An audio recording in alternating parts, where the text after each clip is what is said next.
नमस्कार, स्वागत है आप सभी का देवभूमि समाचार में। मैं आपके साथ निकिता कश्यप। बुलेटिन की शुरुआत करते हैं। खबर अल्मोड़ा से है, जहां स्थित सोबन के सिंह जीना विश्वविद्यालय के प्रथम दीक्षांत समारोह में आज भव्य और गरिमामय वातावरण में कार्यक्रम को आयोजित किया गया। जानकारी देते चले कि समारोह में उत्तराखंड के राज्यपाल और विश्वविद्यालय के कुलाधिपति लेफ्टिनेंट जनरल गुरमीत सिंह ने मुख्य अतिथि के रूप में शिरकत की। जानकारी यह भी दे दें कि कार्यक्रम की शुरुआत दीप प्रज्वलन तो वहीं कुलगीत से की गई और इस अवसर पर विभिन्न संकायों के छात्र छात्राओं को उपाधियां भी प्रदान की गई हैं। साथ ही साथ मेधावी विद्यार्थियों को स्वर्ण पदक और विशेष सम्मान से भी नवाजा गया। समारोह में बड़ी संख्या में छात्र, अभिभावक तो वहीं शिक्षाविद और गणमान्य लोग भी उपस्थित रहे। राज्यपाल ने विद्यार्थियों को जीवन भर सीखते रहने और समाज के प्रति जिम्मेदारियों का निर्वहन करने का संदेश दिया। तो वहीं उच्च शिक्षा मंत्री धन सिंह रावत ने भी विश्वविद्यालय की उपलब्धियों को सराहना उनकी करते हुए कहा कि सरकार उच्च शिक्षा के क्षेत्र में निरंतर सुधार कर रही है और युवाओं को बेहतर अवसर भी उपलब्ध कराना उनकी प्राथमिकता है। सबसे पहले तो अत्यंत प्रसन्नता हो रही है कि सोबन सिंह जीना विश्वविद्यालय, जिसकी शुरुआत 2020 में हुई थी, आज हमने प्रथम दीक्षांत समारोह को मनाया है। इसके पीछे में बहुत मेहनत, बहुत संघर्ष और बहुत मेहनत है। आज तकरीबन 20,000 हमारे विद्यार्थियों को डिग्री प्राप्त हुई है और सबसे खुशी है कि आज 48 को पीएचडी डिग्री से नवाजा गया है। आज जब हमने उनको सम्मानित किया तो उनके अंदर में एक अलग कॉन्फिडेंस, एक अलग चमक और उनके you could make out from the eyes कि वो 2047 के चैलेंज के लिए, वो 21st सेंचुरी के चैलेंज के लिए एकदम तैयार है। मैं इस पल के ऊपर में पूरे विश्वविद्यालय को बहुत बहुत मुबारकबाद देना चाहता हूं कि जिस प्रकार आपने रिसर्च के ऊपर में फोकस किया है। 523 शोध किए हैं, 51 बुक्स लिखी हैं और आज हम सब ने, परिवार ने इकट्ठा होकर एक लॉ फैकल्टी की तरफ से एक बहुत सुंदर एप्लीकेशन बनाया है। जब मैंने उस एप्लीकेशन को सुना था, उसकी डिटेल में गया था, तो मुझे ऐसा लगा कि ये बहुत ही यूजर फ्रेंडली एक एप्लीकेशन है जो हमारे पूरे परिवार को मदद करेगी लॉ के सब्जेक्ट के ऊपर। खबरों में आगे बढ़ते हैं। मुख्यमंत्री पुष्कर सिंह धामी की अध्यक्षता में सचिवालय में आयोजित कैबिनेट की बैठक में कुल 12 महत्वपूर्ण प्रस्तावों पर मंजूरी दी गई है। जी हां, आपको जानकारी दे दें कि बैठक की शुरुआत पूर्व मुख्यमंत्री भुवन चंद्र खंडूड़ी और पद्मश्री से निशानेबाज जसपाल राणा के निधन पर शोक व्यक्त करते हुए 2 मिनट के मौन से की गई और इसके बाद शिक्षा, पर्यटन, कृषि, पशुपालन, चारधाम यात्रा और कारागार विभाग से जुड़े अहम निर्णय लिए गए हैं। जहां कैबिनेट की बैठक में उत्तराखंड के संस्कृत शिक्षा संशोधन नियमावली 2026 को भी मंजूरी दे दी गई है। राज्य में 98% से अधिक साक्षरता दर के साथ ही पूर्ण साक्षर घोषित करने का भी निर्णय लिया गया। तो वहीं चारधाम यात्रा में घोड़ा खच्चरों के लिए भी बीमा सहायता, कारागार की नियमावली को संशोधन, तो वहीं राज्य आंदोलनकारियों को राहत और हर्बल केंद्र में भी जांच सुविधा विकसित करने जैसे अहम फैसले शामिल रहे और इसके साथ ही साथ कई विकास योजनाओं को भी स्वीकृत किया गया है। उत्तराखंड संस्कृत शिक्षा संशोधन नियमावली 2026 प्रख्यापित किए जाने के लिए प्रस्ताव माननीय मंत्रिमंडल के समक्ष लाया गया था। राज्य में संस्कृत विद्यालयों को मान्यता प्रदान करने, पाठ्यक्रम का निर्धारण करने, परीक्षा संचालन हेतु उत्तराखंड संस्कृत शिक्षा परिषद को विधि द्वारा गठित संस्था के रूप में स्थापित करने संबंधी जो उनकी अधिसूचना संख्या 2024 थी, उसका फिर संशोधन हुआ 2023 में। उसमें कुछ संशोधन जो मान्यता प्रदान करने, पाठ्यक्रम निर्धारण और भर्तियों के लिए ले आए थे संस्कृत शिक्षा विभाग की तरफ से, उसको माननीय मंत्रिमंडल द्वारा सहमति प्रदान की गई। ऐसे ही बिटुमिनस की कीमतों में अत्यधिक वृद्धि के दृष्टिगत बिटुमिनस कार्य हेतु जो अनुबंध किए गए थे, उसमें चूँकि जो पीडब्ल्यूडी के द्वारा सड़कों का टेंडर हुआ था, तो जैसा मिडिल ईस्ट में जो झगड़ा हुआ था या जो दिक्कतें आई थी उसकी वजह से जो बिटुमिनस मिल नहीं पा रहा था, तो उसकी दरें बहुत बढ़ गई थी, महंगी हो गई थी। उसके लिए प्रस्ताव आया था और उसमें माननीय मंत्रिमंडल ने कुछ सीमा तक कैप लगाते हुए बढ़ी हुई दरों पर काम कराने के लिए सहमति व्यक्त की है।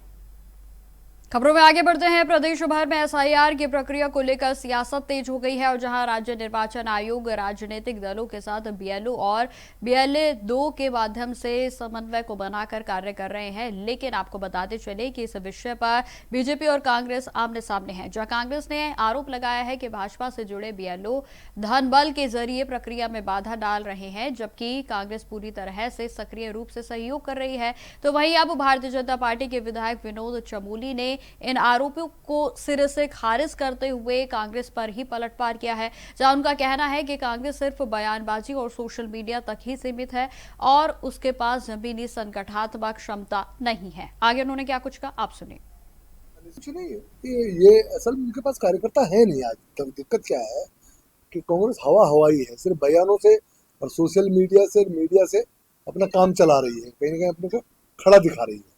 वास्तविकता ये है कि कांग्रेस पास संगठनात्मक क्षमता नहीं है और एसआईआर में जो बीएलए 2 हैं वो कहीं ना कहीं बीएलओ के साथ जुड़कर ये सारे काम कर रहे हैं, जो भारतीय जनता पार्टी के ज़्यादा प्रभावी है और वो धरातल पर काम कर रहे हैं। इसलिए कांग्रेस को ऐसा लग रहा है, लेकिन भारतीय जनता पार्टी का कार्यकर्ता अपना खाता है और पार्टी का गाता है, अपने घर से तैयार होकर निकलता है और पार्टी के लिए काम करके थकार के फिर घर जाके बिस्तर पकड़ता है। ये भारतीय जनता पार्टी का कार्यकर्ता है। कांग्रेस में बिना पैसे के काम होता नहीं, इसमें उनको लगता होगा शायद इसमें कहीं पैसा दिया जा रहा है। भारतीय जनता पार्टी चुनाव लड़ते समय तक तो अपने कार्यकर्ताओं को पैसा नहीं देती, एसआईआर में कहाँ से देती। लेकिन ये हमारा कार्यकर्ता का चरित्र है, इसलिए हम उसको देवतुल्य कार्यकर्ता बोलते हैं। तो बेचारा मेहनत करता है, रात दिन खपता है, पार्टी को जिंदा रखने में पूरी जिंदगी झोंक देता है और उसके बाद पार्टी तब आगे खड़ी होती है, तब हम जैसे लोग चुनाव जीतते हैं। इसीलिए हम उनको देवतुल्य कार्यकर्ता बोलते हैं। तो कांग्रेस को चाहिए अपने कार्यकर्ता को तैयार करे ताकि वो धरातल पर काम करे और एसआईआर में सहयोग करे सरकार को, लेकिन एसआईआर में पैसे का कोई संबंध नहीं होता है।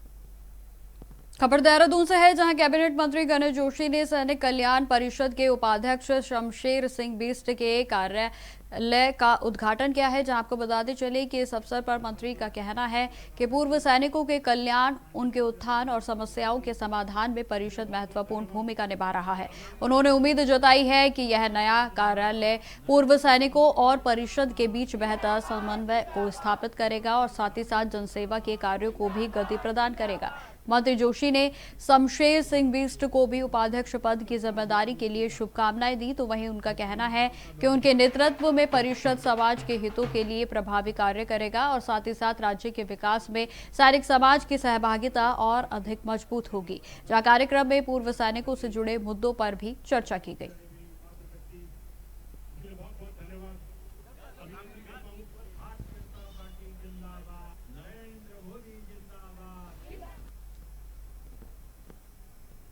खबरों में आगे बढ़ते हैं। उत्तराखंड में कांग्रेस पार्टी 2027 के विधानसभा चुनावों को लेकर अपनी रणनीति को मजबूत करने और नेताओं की जिम्मेदारियों को तय करने में जुटी है और जहां पार्टी का लक्ष्य है इस चुनाव को सत्ता वापसी का अवसर मानते हुए पूरी तरह से तैयारी के साथ मैदान में उतरना है। और इसी क्रम में देहरादून में नेता प्रतिपक्ष यशपाल आर्य के आवास पर कांग्रेस के चुनाव अभियान समिति के अध्यक्ष प्रीतम सिंह की अध्यक्षता में अहम बैठक आयोजित की गई और जहां बैठक में नेता प्रतिपक्ष प्रदेश अध्यक्ष गणेश गोदियाल, तो वहीं CWUC के सदस्य करण महरा सहित कई वरिष्ठ नेतागण भी मौजूद रहे। इसमें हाईकमान और प्रदेश प्रभारी के निर्देशों पर विस्तार से मंथन किया गया है। तो वहीं प्रदेश प्रभारी के हालिया प्रवास और दिशा निर्देशों को लेकर भी चर्चा की गई। बैठक में संगठन को मजबूत करने और चुनावी रणनीतियों पर भी विशेष ध्यान रहा।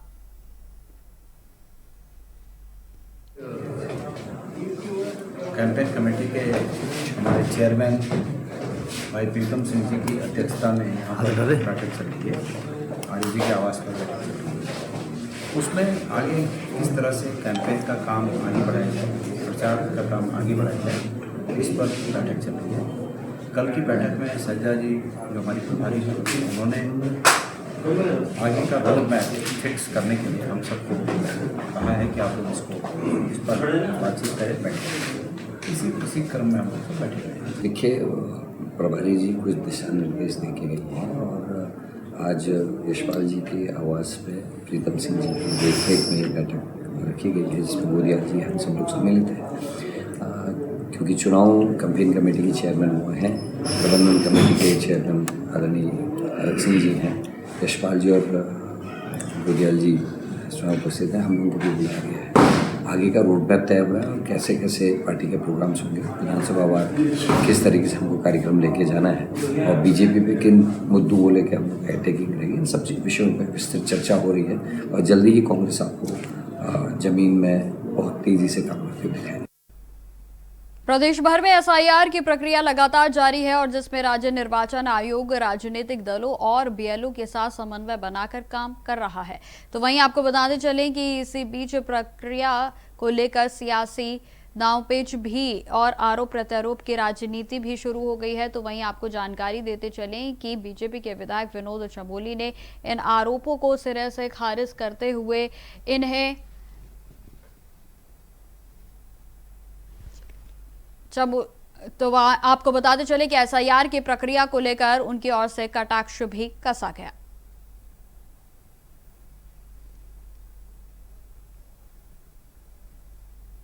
खबर हरिद्वार से है, जहां विश्व हिंदू परिषद के केंद्रीय मार्गदर्शक मंडल की 2 दिवसीय बैठक शुरू हो गई है। जहां आपको बता दें कि यह बैठक निष्काम सेवा ट्रस्ट में आयोजित की जा रही है और जिसमें देश प्रदेश भर से संत और पदाधिकारी शामिल हुए हैं।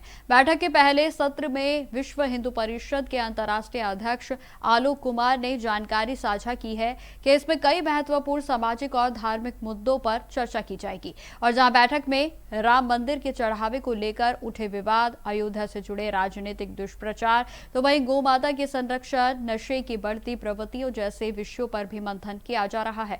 इसके अलावा राम मंदिर को लेकर बने विभिन्न ट्रस्टों की जांच सहित कुल 7 प्रस्तावों पर विचार होगा, जहां संतों ने भी बैठक में भाग लेकर अपने विचारों को साझा किया और साथ ही साथ सामाजिक मूल्यों को मजबूत करने पर भी विशेष जोर दिया गया।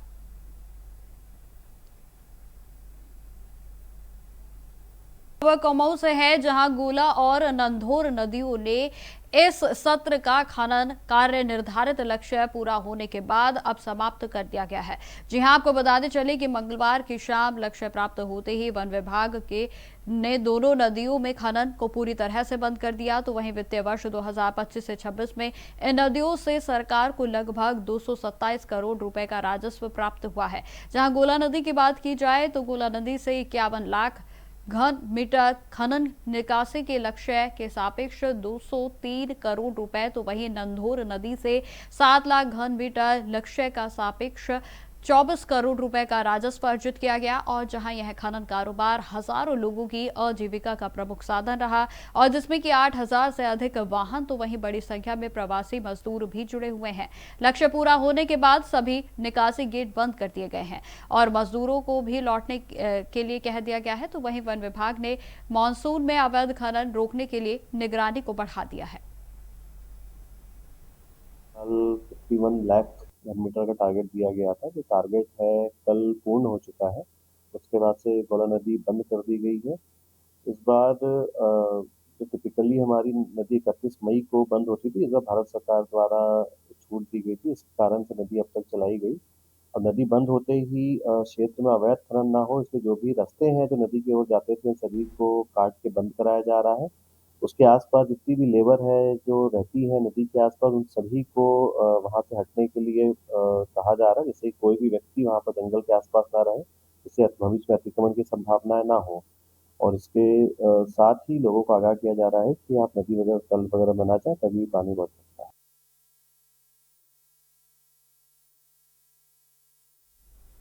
खबरों में आगे बढ़ते हैं। आपको बताते चले कि उत्तराखंड में भीड़ नियंत्रण को लेकर लगातार डायवर्जन प्लान को बनाया जा रहा है और जहां समय समय पर रूट डायवर्जन और शटल सेवा भी लागू करनी पड़ती है। तो वहीं प्रशासन ने यह जानकारी दी है कि ट्रैफिक व्यवस्था को सुचारू रखने और लगातार प्रयास किए जा रहे हैं, जहां पर्यटकों की सुविधा का भी पूरा ध्यान रखा जा रहा है। दोनों पक्षों के बीच में संवाद के बावजूद समाधान की आवश्यकता महसूस की जा रही है ताकि पर्यटन प्रभावित ना हो सके। तो नैनीताल में ट्रैफिक जाम से पर्यटन पर्यटन कारोबार प्रभावित है। रूट डायवर्जन को लेकर कारोबारियों में विशेष तौर पर चिंता देखी जा रही है, तो वहीं फर्जी वीडियो से पर्यटकों में भ्रम फैलाने की स्थिति भी लगातार बनी हुई है। और जहां सीमित पार्किंग क्षमता बनी है और जहां लगातार तमाम चुनौतियों का सामना भी प्रदेश भर में किया जा रहा है। नैनीताल में पर्यटक सीजन शुरू होने पर पुलिस के द्वारा व्यवस्थाएं की जाती हैं, जिसमें पुलिस बल की बढ़ोतरी होती है, जगह जगह पे डाइवर्जेंस और जगह जगह पे पार्किंग की सुविधा उपलब्ध कराई जाती है। शटल सर्विसेज अन्य विभागों के साथ मिलकर चलाई जाती हैं। ये तमाम सारी कोशिशें इसलिए होती हैं कि ज़्यादा से ज़्यादा पर्यटक नैनीताल और आसपास के क्षेत्रों में आए, सुविधाजनक ढंग से आए, उनको सुविधा मिले, उनका आवागमन स्मूथ हो और सुरक्षित रहे। इस समय नैनीताल में यही ट्रैफिक व्यवस्था चल रही है। ये बात तय है कि नैनीताल में जो पार्किंग की सुविधा है वो बहुत कम है। गर्मी के सीज़न में, स्पेशली जब ये टूरिस्ट सीजन होता है, इस समय इतनी संख्या में गाड़ियाँ और इतने संख्या में पर्यटक आते हैं कि ये पार्किंग कम पड़ जाती है। इसके लिए जो रूसी 1 और 2 जो आउटर एरियाज हैं, वहाँ पे वाहन पार्क करने के बाद पर्यटकों को नैनीताल भेजा जाता है। देखिए, जून का महीना है और मोहभंग नहीं कहेंगे, एक्चुअल में तो जो व्यवस्थाएं हैं, जो पुलिस प्रशासन की व्यवस्थाएं हैं, वो बहुत अच्छी नहीं है। टूरिस्ट बहुत परेशान हो रहा है। कई वर्ष टाइम से हम देख रहे हैं टूरिस्ट को अननेसेसरी डाइवर्ट करके उसको अन्य जगह पे भेजा जा रहा है। उससे टूरिस्ट परेशान होने की वजह से 4-4 घंटे भीड़ जाम में और डाइवर्जन में फंस के यहाँ से धीरे धीरे मोहभंग हो रहा है। कारण तो देखिए व्यवस्थाएं ही हैं और व्यवस्थाएं सारी पुलिस और प्रशासन के हाथ में। तो कारण तो हम इसी को मानते हैं। और कारण एक ये भी है कि जो रील्स यहाँ पे से फेक रील्स जो जारी होती हैं नैनीताल में भीड़ भाड़ को लेके, वो भी एक कारण होता है। खबर देहरादून से है, जहां मानसून से पहले ही जिला प्रशासन पूरी तरह से अलर्ट मोड में आ गया है और जहां प्रमुख सचिव आर मीनाक्षी सुंदरम ने जिला मुख्यालय में आपदा तैयारियों की समीक्षा करते हुए अधिकारियों को स्पष्ट निर्देश दिए हैं कि जल भराव, भूस्खलन, तो वहीं बाढ़ प्रभावित संवेदनशील क्षेत्रों में सभी आवश्यक व्यवस्थाएं समय रहते पूरी कर ली जाएं। बैठक में जिलाधिकारी डॉक्टर आशीष चौहान सहित विभिन्न विभागों ने तैयारियों की विस्तृत जानकारी को साझा किया। तो वहीं जनपद में 39 डी वाटरिंग पंप तैनात किए गए हैं, तो वहीं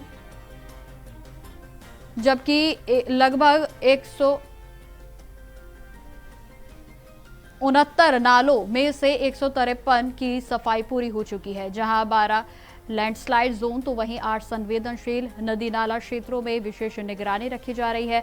साथ ही साथ 73 दूरस्थ गांवों में गर्भवती महिलाओं के लिए भी स्वास्थ्य और सुरक्षित आवागमन की व्यवस्था को सुनिश्चित किया गया है। जहां प्रमुख सचिव ने कहा है कि मानसून के दौरान किसी भी आपदा से निपटने के लिए वॉर रूम 24 घंटे सक्रिय रहेगा, तो वहीं जनहानि को रोकना प्राथमिकता होगी।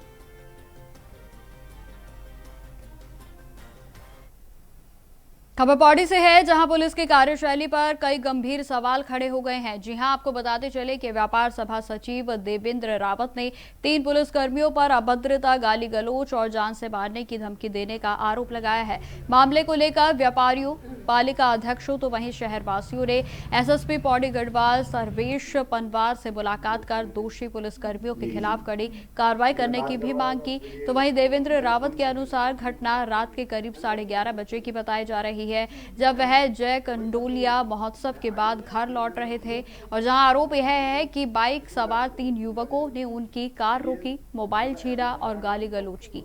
बाद में पता चला कि वे पुलिसकर्मी हैं। साथ ही साथ एसएसपी ने मामले की जांच एसपी संचार को सौंप दी है और जहां रिपोर्ट के आधार पर सख्त कार्रवाई को करने की बात भी कही गई। हमारी नगर पालिका की जो अध्यक्ष मैडम है वो भी और व्यापार मंडल के कुछ लोग मेरे से मिलने आए थे। इनके द्वारा बताया गया है कि रात कुछ 2-3 पुलिसकर्मी है जिनके द्वारा यहाँ के लोकल्स के साथ अभद्रता की गई है। उसके संदर्भ में ये मुझे जो है प्रार्थना पत्र दे रहे हैं। इसमें एडिशनल एसपी जो हमारे संचार है वो जांच करेंगे और जांच के बाद जो भी तथ्य सामने आएंगे उसमें उसी हिसाब से वैधानिक कार्रवाई करेंगे। ये जो पौड़ी महोत्सव इस समय चल रहा है, मैं इसको देख के अपने घर लौट रहा था और इसी संबंध में जैसे मैं लाइब्रेरी स्थित जो कंडोलिया रोड है वहाँ पे पहुँचा तो मेरे गाड़ी के पीछे से 3 युवक बाइक में बैठ के आ रहे थे और उनके द्वारा बिना किसी मतलब के मुझसे गाली गलौज की गई। फिर मैंने आगे जब गाड़ी रोक के इनसे इस बारे में संबंध में पूछा गया तो क्या किया कि इन्होंने थोड़े और आगे जाके मेरी गाड़ी को रास्ता ब्लॉक कर दिया और जब मैं गाड़ी से उतरा तो इनके द्वारा मेरे साथ धक्का मुक्की की गई, मेरा फ़ोन वगैरह छीना गया और मेरे द्वारा इनको फिर ये बताया गया कि ऐसे आप लोग क्यों कर रहे थे, लेकिन इनके द्वारा नहीं माना गया, शायद ये ड्रिंक किए हुए थे। कल हम लोग ये हमारे जो सचिव हैं प्रोग्राम के बाद अपने घर जा रहे थे, तब तक कंडोले की जो चढ़ाई है उस पर पुलिस वो थे 3 सादी वर्दी में, वो शायद पुलिस में है। खबर देहरादून से है, जहां ट्रांसपोर्ट चौक पर भीषण सड़क हादसा हो गया और जिसमें कि एक युवक की मौके पर ही दर्दनाक मौत हो गई। टक्कर इतनी जबरदस्त थी कि युवक ने घटनास्थल पर ही दम तोड़ दिया। घटना के बाद जहां इलाके में अफरा तफरी का माहौल बन गया है, तो वहीं स्थानीय लोग मौके पर जमा हो गए। सूचना मिलते ही पुलिस और आपातकालीन सेवाओं की टीम मौके पर पहुंची और जहां शव को कब्जे में लेकर पोस्टमार्टम की प्रक्रिया के लिए भेज दिया गया है। प्रारंभिक जानकारी के अनुसार हादसे के कारणों की वजह जांच लगातार इस पर जारी है। तो वहीं पुलिस ने आसपास पर लगे सीसीटीवी कैमरास को भी खंगालना शुरू कर दिया है ताकि यह पता चल सके कि हादसा आखिर कैसे हुआ, किस वाहन की टक्कर से यह घटना घटी है। तो वहीं मामले की जांच जारी है।